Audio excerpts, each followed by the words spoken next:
and colleagues here. I'm very happy to welcome Dr. Mashelkar to this special session which we have every year by way of an opportunity to interact with the Convocation speaker.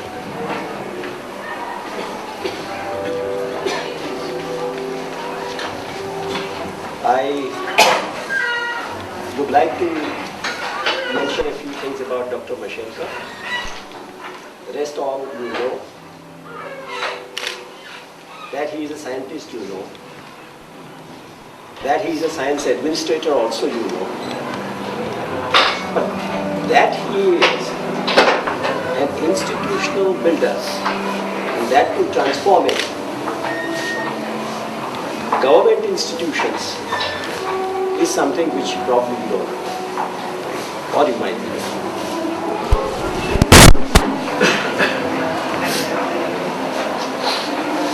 He is the one who completely changed the face of CSIR. How he did it, you will get a glimpse of it as his dialogue builds.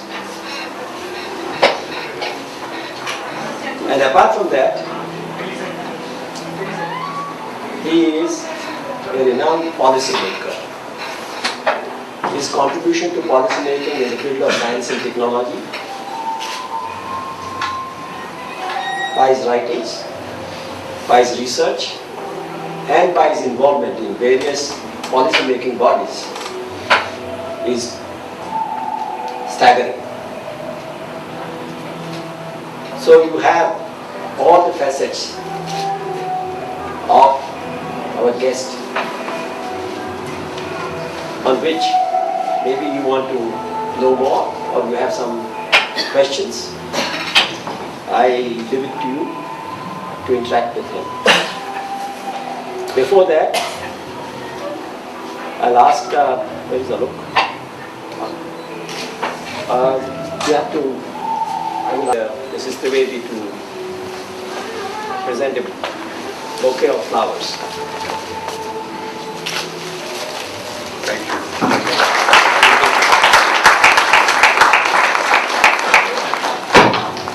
Thank you.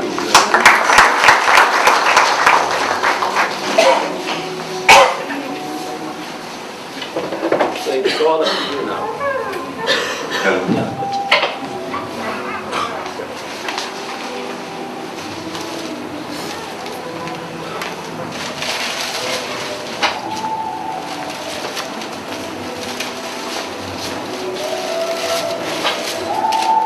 Some hand has to go up.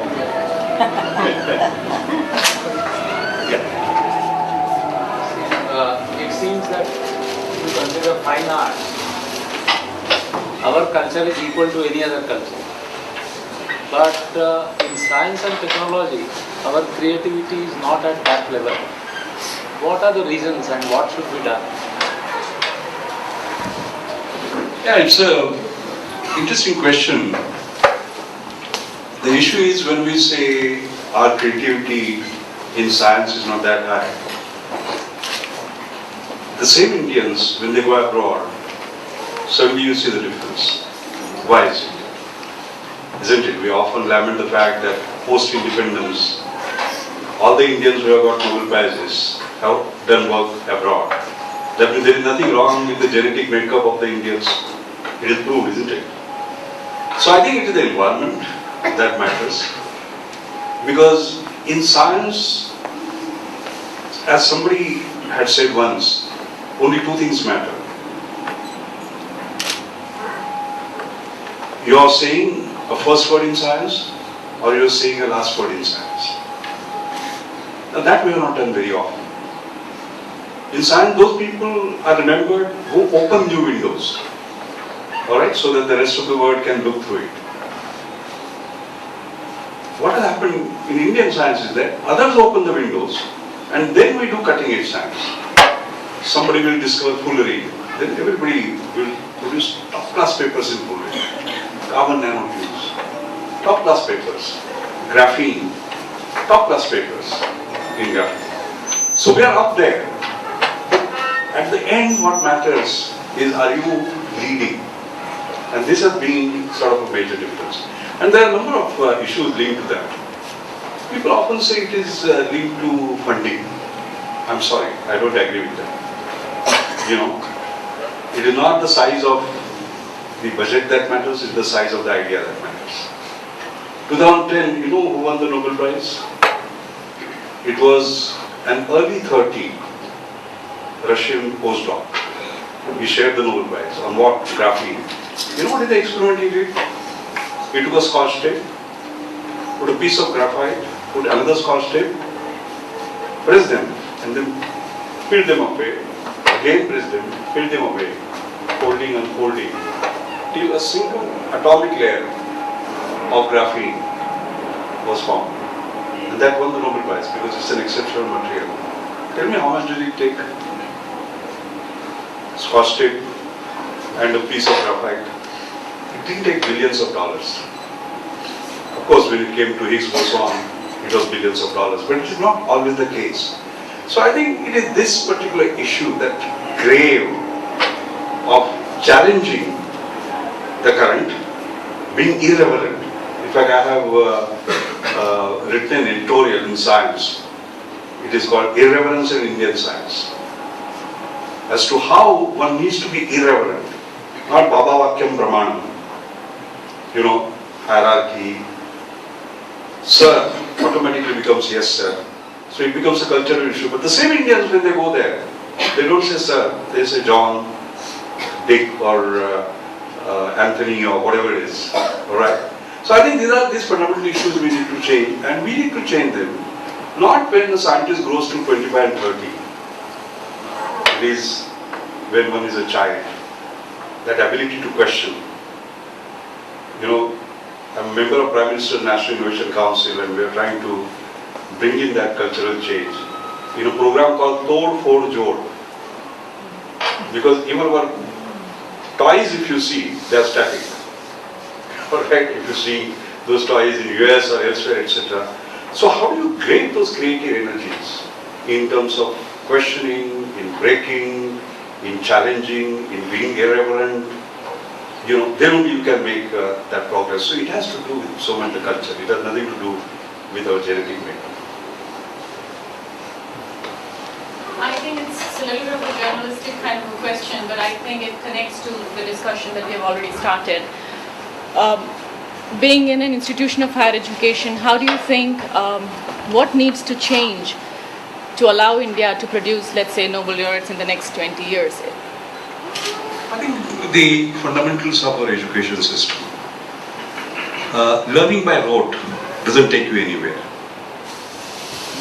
Giving a single correct answer, and only if you give that answer, you get full marks. Alright? Doesn't work. In life, there is nothing like a single correct answer. Excepting in science, Avogadro number is Avogadro number. You can't change that. But otherwise. So I think it all starts from there, to be honest. You know, I spent 1 month as Sir Matheson Distinguished Professor at Monash University, and 1 month as a Distinguished Visiting Professor at Harvard from 2007 till today. 7, 8, 9, 10, 11, 12, 13. This year is, next year I'll be again spending time. And I give lectures on innovation. And one of the simple things I do is, when I begin my lecture, I take a glass of water, keep it on my table, and ask the audience, tell me the way how I can take the water out of this glass. Let us do this exercise here. Look, how do I take water out of this glass? Imagine there is a glass. What would you do? I mean, I've heard it, so I don't know if I should respond to it. Yeah, you tell shared me. it. So one is that you can decant it. That's one way of taking it. Alright. How do you do it? Take a straw and drink. Second, third. How do you do it? Let's use our imagination. Alright, you can use a straw. Break the glass. Break the glass. Yes. Sponge. What else? Sponge. Okay. Boil it, sir. Boil it. Yeah. And so on. Just spread outside sunlight. toilet paper, capillary action and so on. I think the issue is, I show 42 ways of taking it. Acoustic waves, shock waves, all kinds of things. Now in India, you'll be teaching them one way of taking it up. And if you don't give that answer, you'll get 0. I think that is where it starts. You get the point. I'm coming to a fundamental issue on how we actually destroy a child's curiosity. There is, in my initial exercise, I something else. I remember it was the former chief of Polaroid. He had taken his daughter for a holiday and he was photographing her. These were the days before the Polaroid was born, by the way. And his daughter suddenly asked him, "Daddy, can I see it now?" That means she wanted to see the photograph immediately. And that technology, instant photography, didn't exist at that time. Now he said, "Yeah, why not?" And he worked on it for 3 years. And that was the birth of Polaroid, by the way. And of course, he presented it with American Optical Society, but only after patenting it, not before that. But, all right, that is another culture. Now just think about it. Who was the creator of the original idea? Who was the discoverer? Was it him or the daughter? Right? But the most important part was that she was allowed to ask that question. So just imagine you are watching a TV in your living room, your daughter is sitting next to you, and she asks a similar question. I think our answer would be, "Come on, don't waste my time, go and study." It's all fundamental. It all starts from there, basically. And that is why I was very surprised and pleased to see something, by the way, recently. I had gone to Prabhubai, this Vivekananda Education Society, to give a talk in Bombay. And at the end, the children surrounded me and they wanted my autograph on the book that they gave me. And I was surprised to see the book. It was the English textbook for 10th standard, created by the board. But what I was surprised about was to see my photograph on the cover. Now, I was surprised for the simple reason that scientists have no place on the cover, as far as India is concerned, that to living scientists. Alright, so there was some special message. Inside was they had abstracted something from a talk, and it had to do with shaping young minds, basically, where I talked about my 4 gurus. And the interesting thing was the question answers after that, the exercises.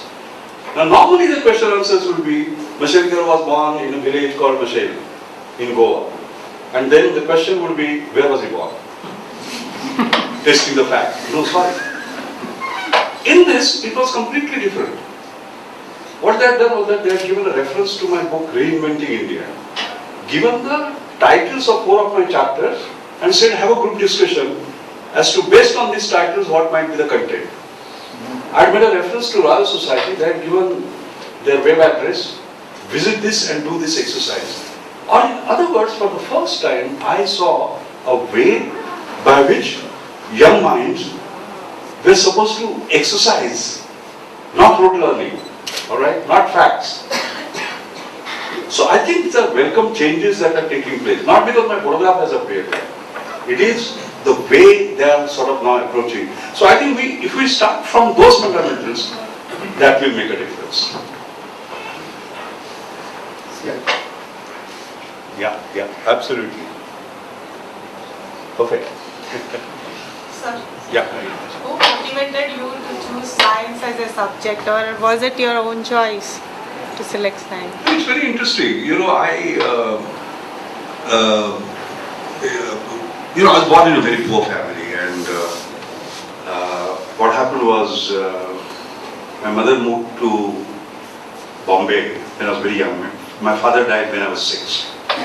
And it was a very tough time for me. I walked barefoot until I was 12, studied under street lights. 2 meals a day was a challenge.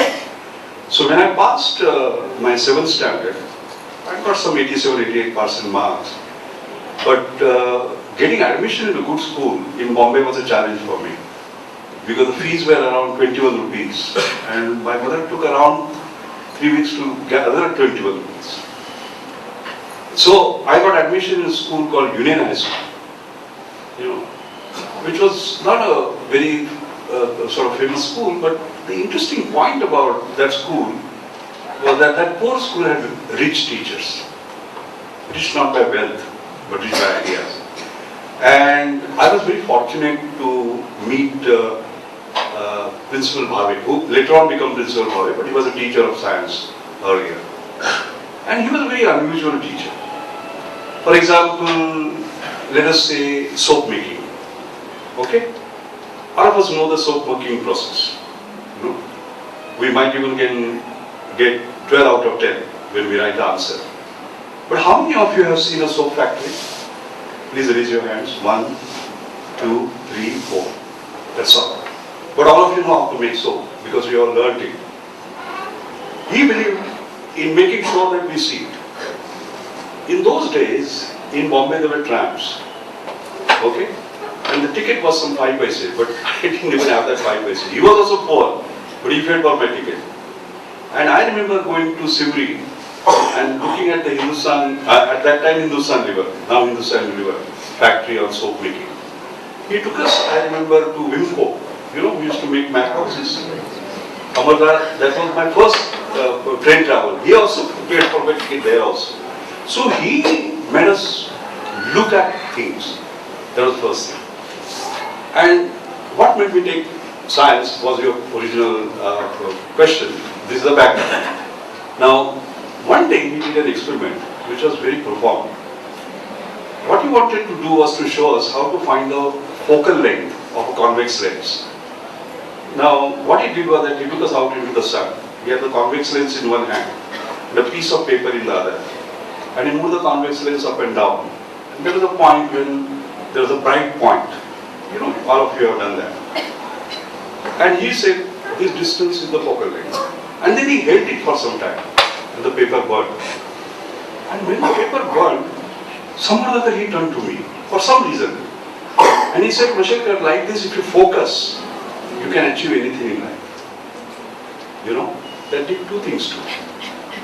I said, my God, science is so powerful, I must become scientist. That one incident. Secondly, it gave me the message of life, the philosophy of life. Focus and you can achieve anything. Okay? But it also gave me other lessons as I grew up. Because what do? You take a convex lens. And what is the property of sun rays? They are all parallel. And what is the property of parallel lines? They never meet.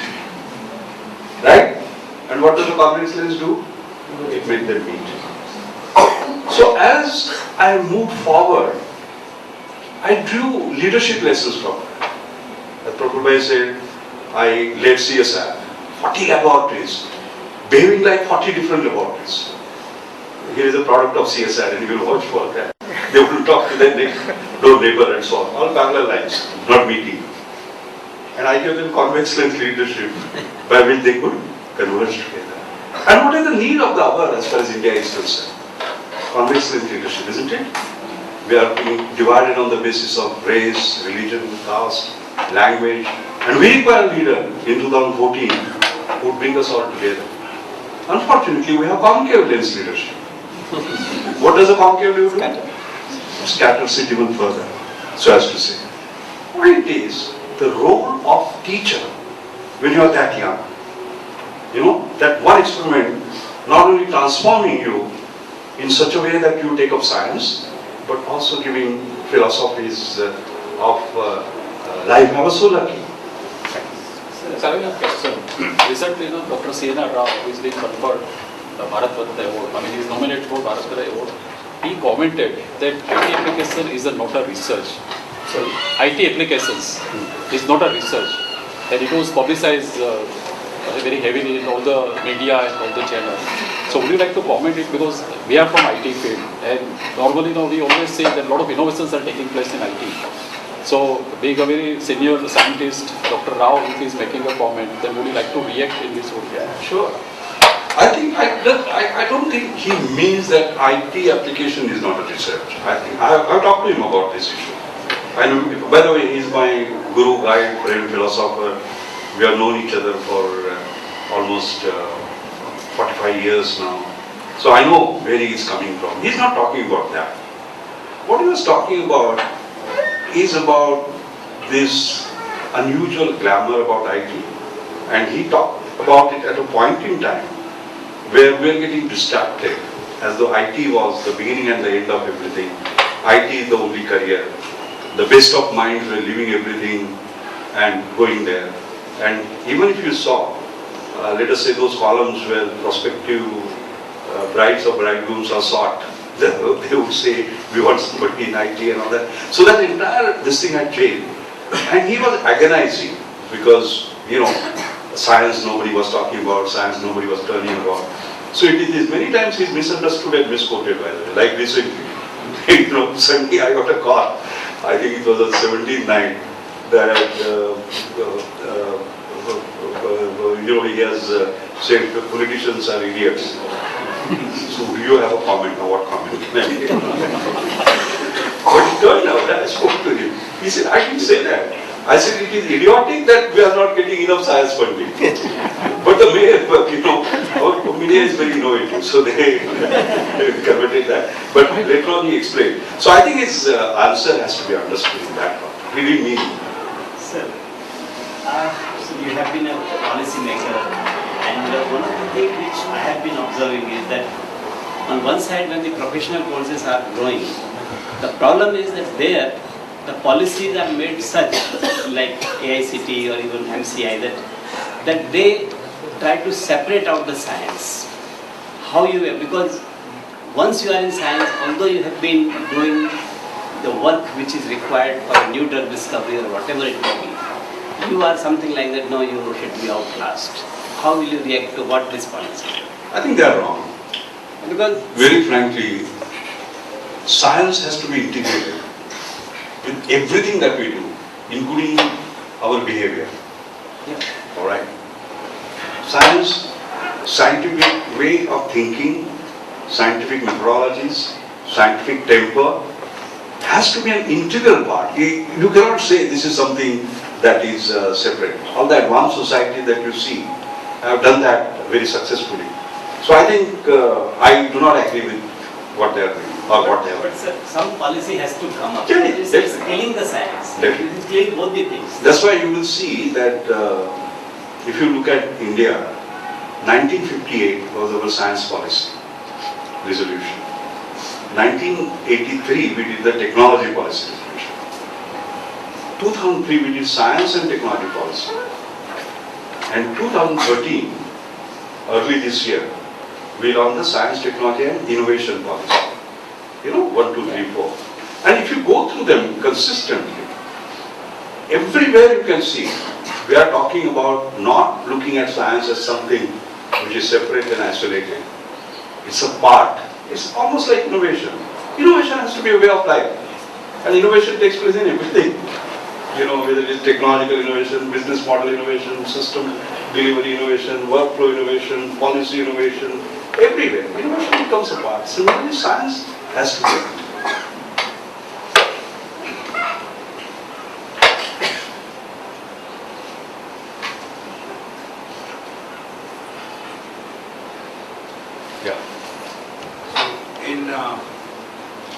While working with innovators, we deal with the problem of status. And because status is so strong in India, how can we break these barriers? I mean, it's not easy to approach a CEO for a regular early startup, young entrepreneur. What can we change at a leadership level to get these status boundaries seamless? It's a very good question, as a matter of fact. Prabhu Bhai, the other day, we had this one-day meetings on the 17th, which was the first National Social Innovation Seminar. Okay? And I and Dr. Vijay Kelkar were behind it. The whole day I was there. And during the Q&A, somebody came out by saying that yes, we are all talking about innovation ecosystem, but there is also an ecosystem.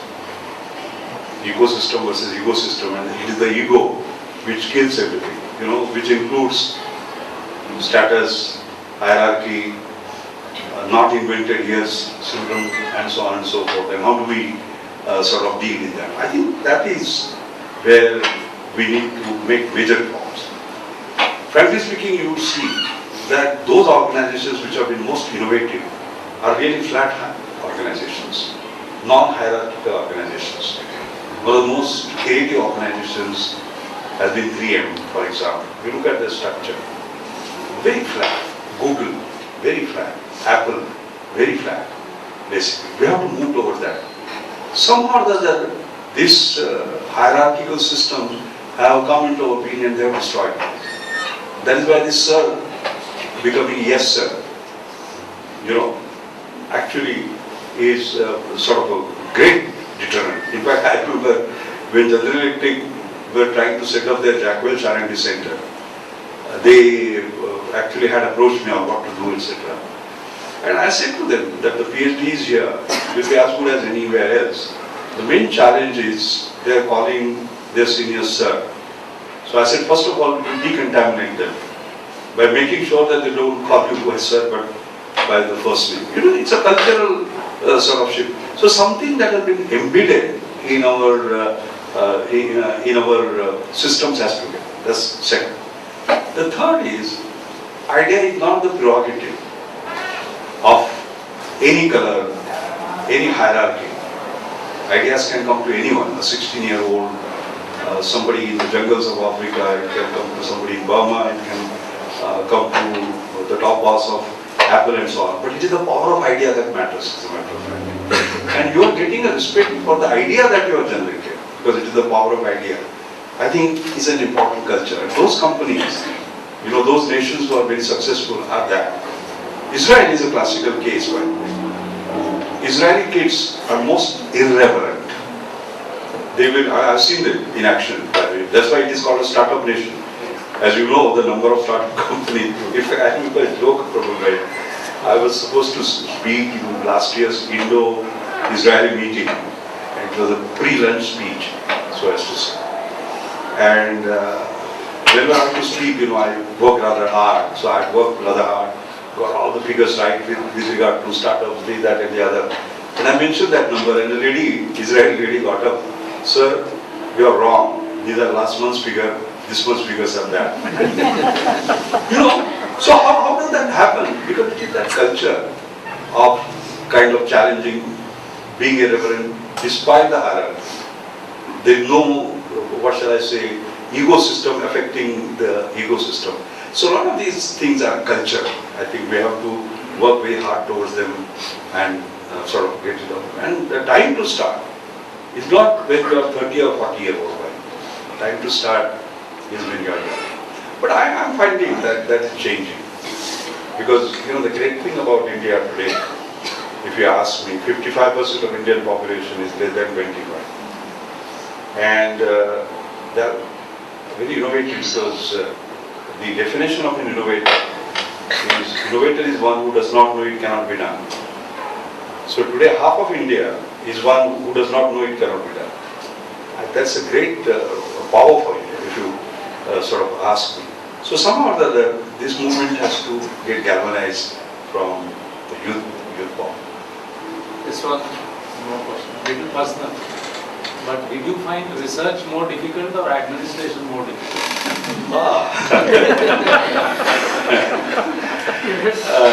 Both are very difficult. Because if you are trying to do research at a cutting edge, then it is difficult.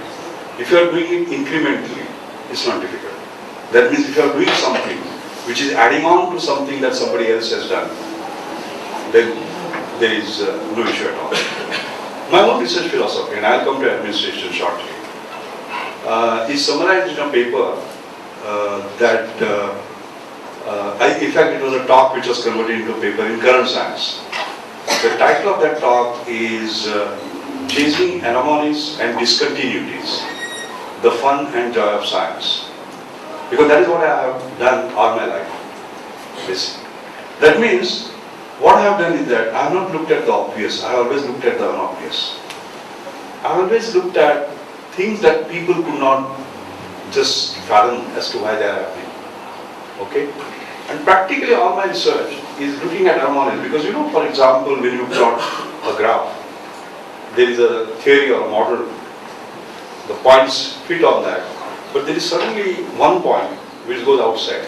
And normally we tend to neglect it. What I would do is that I would forget about what fits, I would go to that point and say why that is, and open breakthroughs have taken place as a result of it. Just let me give you an example. I will be a little more technical on this case, in this case. See, my field of research has been polymer science and engineering, but more specifically non-Newtonian fluid mechanics. Now what are these fluids? These are complex fluids. Like blood is a simple fluid. Water is a simple fluid, but blood is a complex fluid. Polymer solutions, polymer melts that we deal with. Many of them combine properties of liquids and solids. For example, if you take a silicon putty, make it into a ball, bounce it, you can bounce it. But if you leave it and give it some time, it will spread. Now you ask a question, is it a liquid or a solid? You will say it is a solid, then how did it flow? You will say it's a liquid, then how did it bounce? You get my point. So these are called viscoelastic fluids. And it is the relaxation time and process time is ratio determines in what regime you are. And these complex fluids belong to that category. Nor are they elastic rubber-like, nor are they viscous fluid-like. And it's highly nonlinear, very complex. So I've been involved in the theory and analysis of all this. Okay? Now, in that, there were a number of anomalies which people would not be able to explain. For example, one of my work has been on what is called as a hydrodynamically induced hydrophobicity. Now let me explain what that is. You have seen, for example, silk, how it is made by silkworm. That thread comes out at room temperature. But the polyester that you are wearing, you use 280 degrees centigrade to do that. Now, how do you create a fiber at room temperature? Alright, that intrigued me. And based on that, I started working, and there was an anomaly. I was a visiting professor at University of Delaware, and then Professor Mesner had done an experiment where he would take a polychloride solution, high molecular weight, and the solution you would put through a spinneret, and a fiber will get formed. Alright? At room temperature. Now obviously that polychloride is soluble in water, therefore the fiber that gets formed is also to be soluble in water. No matter what happens, that fiber will not dissolve. So water soluble polymer under certain conditions will create a fiber which doesn't dissolve. That's an anomaly. Could not be explained for almost 25 years. I was after it for almost 25 years. And finally, my colleague Ashish Lele and I got a breakthrough where we understand why exactly it is happening. Basically, it's called hydrodynamic. I will not get into the technical detail. Things like this, which nobody has been able to explain, I have been after them. My students have suffered as a result of that. I must be very honest with you, it was very dangerous to do a PhD with me. So that is the research part of it. That is the hard part of it. If you were doing something incremental like I did in my early career, there was no issue. And I have done a lot of it in my early career, but not. If you see my last 15-20 years papers, you will not see any of them. That's why I have produced few papers, but each of them bringing out something which was considered as a breakthrough. Now in terms of administration, yes, some of it has come very naturally to me. I have my own personal style of administration. It is largely based on trust. Right? I paid for it also a couple of times as a result of that. Sometimes people let you down. But I worked on the basis of trust. Decentralization. For example, 40 labs. I had 40 directors. And the habit was they have to come to Delhi, and outside the office of the Director General of CSIR, they will be waiting for sometimes 3 or 4 hours. I said nothing to it. I respect people, their time and so on and so forth. And in fact, I used to tell them, I love you all, we'd like to hug you personally, but you have to first tell me, why do you have to come to Delhi? What is it that we can't settle on the floor? Gave away all the paupers. Kashmir to Kanyakumari, I had the labs. And it had a remarkable effect, because when you put responsibilities on people, they also take those out. You know? So my administration style was sort of very different, which was based on trust, which was based on decentralization, which was based on empowering, and so on and so forth. So I didn't find, I would say, administration that difficult as many people make out. It's only when you hold everything in hand, with the wrong sort of assertion that, you know, I'm a hands-on man, I think that is where the difficulties come. I have one question. Yeah, I'll come. So, how do you think innovations are helping the bottom of the pyramid? You asked a question on which I can give a 6-hour lecture. I'll put it to you like this. It is what you might like to call as an exclusive innovation versus an inclusive innovation. What is exclusive innovation? You might be using iPhone 5, right? Different variants of iPhones come, then iPhone 6 will come, iPhone 7 will come. Each will become more and more expensive. What it means is that it will be available to less and less people. That is because you are getting more from more. That's why it is becoming less and less accessible. On the other hand, it is a more from less. For more and more people, not just for more and more profit, that will deliver what you are asking for. That is helping the base of the pyramid. Is that happening today? The answer is yes. Let me give you an example. On the other day, I was returning after my Tata Motors board meeting from Bombay to Pune. And my car stopped at a traffic signal. And I was looking outside and I saw 2 people standing and waiting to cross. One of them was a rich lady, you know, very sophisticated, lipstick, goggle, purse, immaculately dressed. And next to her was a slum child, a girl from slum, about maybe 6-7 years old, with tattered clothes. Nothing common between them, but there was still something common. Both of them were on their mobiles. Now, how did that happen? That's innovation. Because that $250 handshake, which would not have been affordable to that slum girl, came down to $25. That was not India's credit, by the way. It was Nokia's and Ericsson's of this world who did the technological innovation. But supposing if it had come down to $25, still would she have used it? The answer is no. If the phone calls were 10 cents per minute. Because maybe her father earns $2 a day. $2 is 200 cents. 10 cents per minute, 20-minute call. 20-minute call and your entire day's earnings are gone. Okay? It was the Indian genius, basically, which did that business model innovation. You know, you remember Dhirubhai Ambani saying phone call at the cost of a postcard? And then later on Airtel making all those. In fact, I have a paper, by the way, if you are interested. C.K. Prahlad, that was his last paper he wrote with me. It is called Innovation's Holy Grail. It has appeared in Harvard Business Review, July-August. If you put Prahlad Mashelkar, you will get it. And in that paper we have described the whole answer to your question on how you can make it happen. And we have taken concrete examples where scarcity on one hand and aspiration on the other hand, in a combination, how they can create a havoc. Alright? Because India always had scarcity. Part of it self-created and part of it because of our poverty. Right? But we always had an aspiration. And the combination of that gave us this ability to do what people call as frugal innovation. I hate the word jugaad innovation, by the way. I don't just like it. Basically, it is like, getting it somehow, bypassing it, no regard to aesthetics, to safety and etc. I think we should not glorify that part at all. I don't think giving access to things for the base of the pyramid, jugaad is the answer. It could be temporary so, but That is not the culture that we must have. So therefore, by this method of innovation, you can actually create that.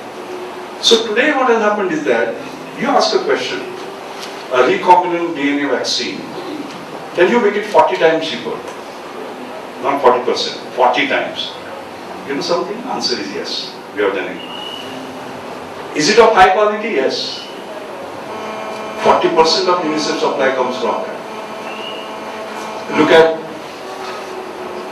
cataract surgery, Ahmedabad care. 100 times cheaper, not 100%.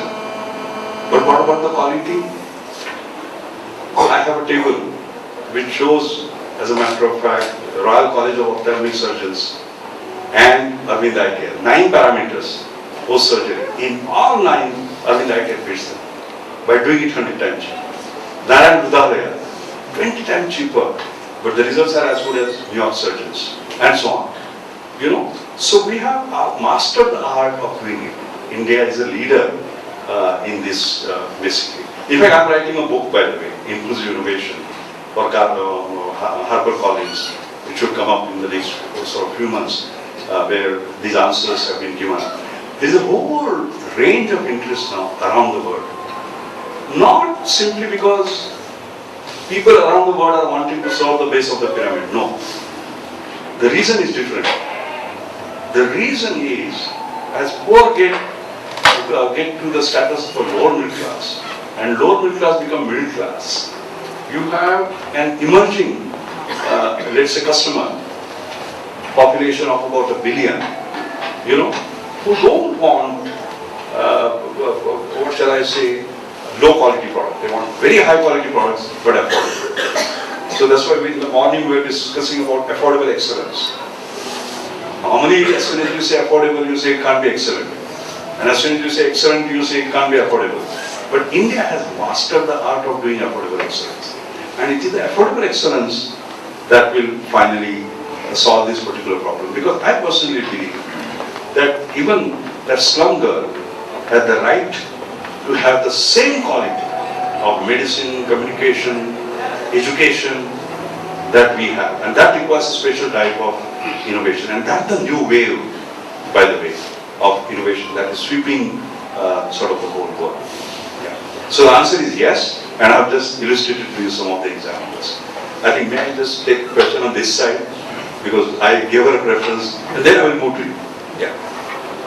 See, current university education is preparing students to address issues of urban areas in general, or they prefer to go to urban areas. Though there are institutions, universities, Gram Vidyapits to address issues of rural development, these institutions are finding extremely difficult to survive even as on today, except very few exceptions. And more than 60% of population is still living in rural areas. What are your views from education policy point of view? How we can achieve rural development effectively? I think there are 3 or 4 issues that I would like to emphasize. I think the first is, if some Indians are doing well, India will not be doing well. I think the question is, some Indians are doing well, but is India doing well? I think all of us as conscious citizens have to ask this question. Alright? That is where it has to begin. The second is, we talked about innovation. We talked about passion. Plenty of us have that passion and innovation. What is required is compassion. Compassion in the heart. Alright? It is innovation, compassion and passion, that combination which will lead to the results. I'll give you an example just to illustrate the point. In my mother's name, Anjani Mashelkar, I have created an Anjani Mashelkar Inclusive Innovation Award. Small sum of 1 lakh. This is the 3rd year of that. Who got it last year? There was a young man, Mishkin. He's an IT fellow. Okay? What did he do? He went and stayed in rural villages. He saw what their challenges were. For example, one of the challenges he saw was that men and women both will be reluctant to give their blood as a blood sample. They would not like to use needles. They wouldn't like to be pricked. Then he asked a question. I can understand people dying of cancer. Why do they die of anemia? You know? Because when hemoglobin levels go low and subcritically low, you have no way to find out immediately because the sample goes to the city and it takes 3 days to come back. So he said, why the hell should I, be taking a blood sample? Why cannot not have non-invasive test? I put something around the finger and I get the answer. And then he said, why should it cost 200 rupees? Why not 10 rupees? Now, in order to make it non-invasive, he found that nobody else in the world had done it. And he's a great believer, not first to India, but first to the world. So that young boy wanted to solve those rural challenges. And do you know, by using the most sophisticated technology, photoplethysmography, spectrophotometry, very sophisticated software for doing photon scattering, he created that. In fact, when he came to receive the award, Anu Aga gave away the award. First awards were given by Narayan Murthy, who was our chief guest for the first convocation. Second were by Anu Aga, and I still remember his coming, putting that thing around her finger while he was receiving the award and said 12.7, take care. Now you can see what difference it is going to make to the world. But where did it come from? I'm just illustrating.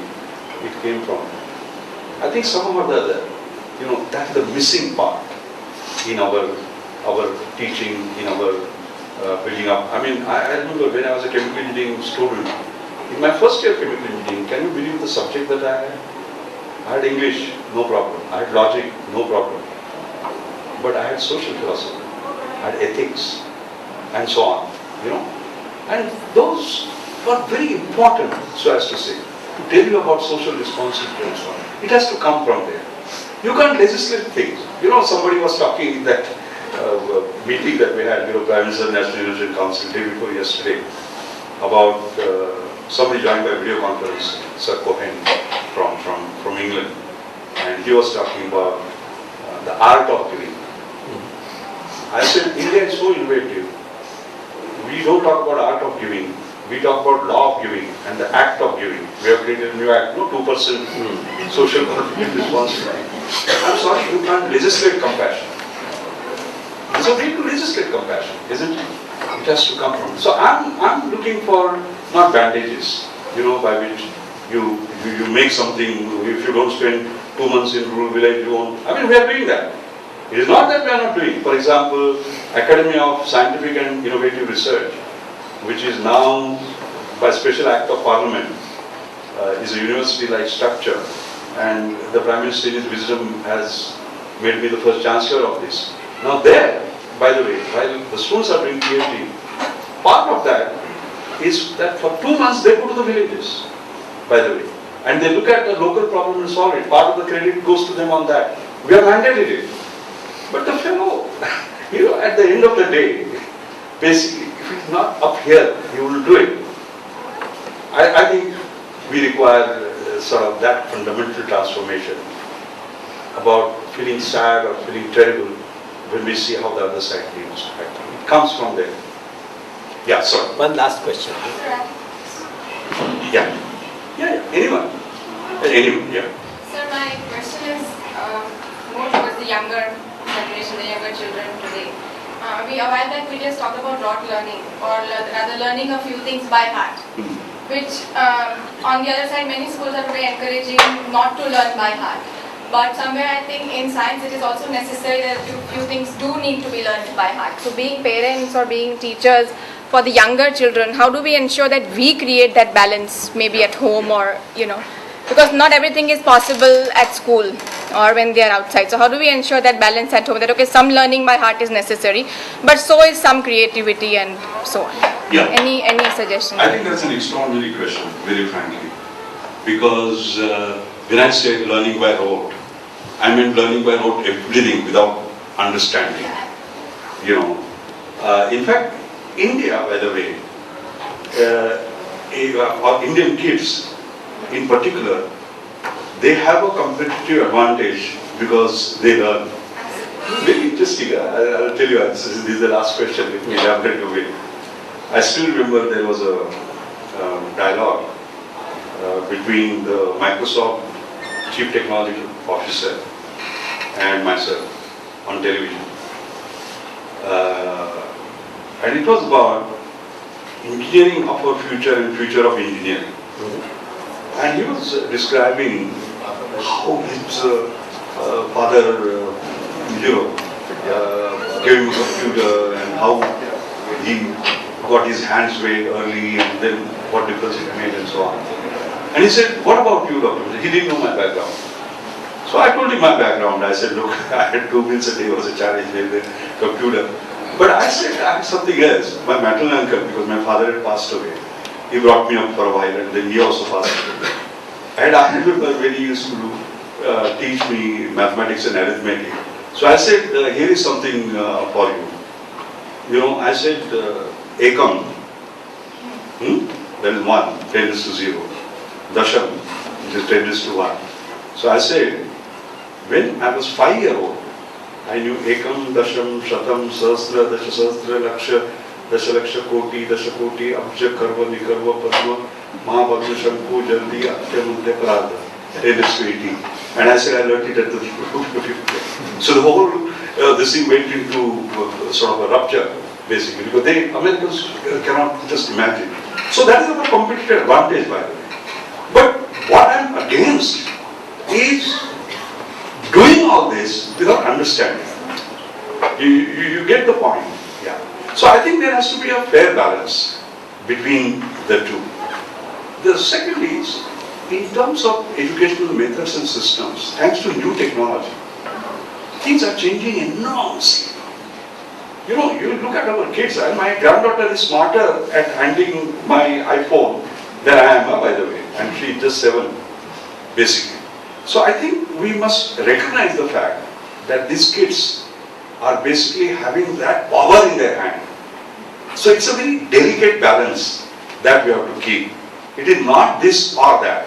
It is this and that. But when you do this, there are certain conditions. And when you do that, there are certain conditions. If everything is done blindly, then it will come to 0. Okay.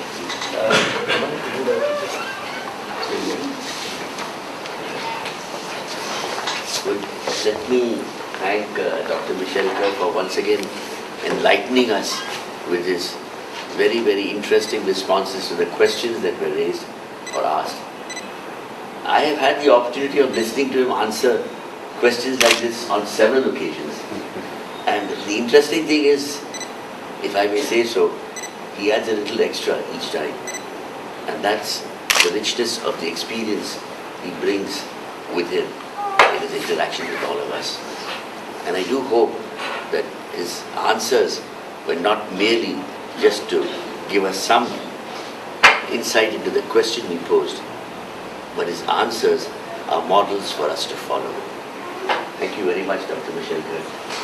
In fact, I don't want to say more now because we look forward to your destiny convocation. Thank you. Thank Thank you.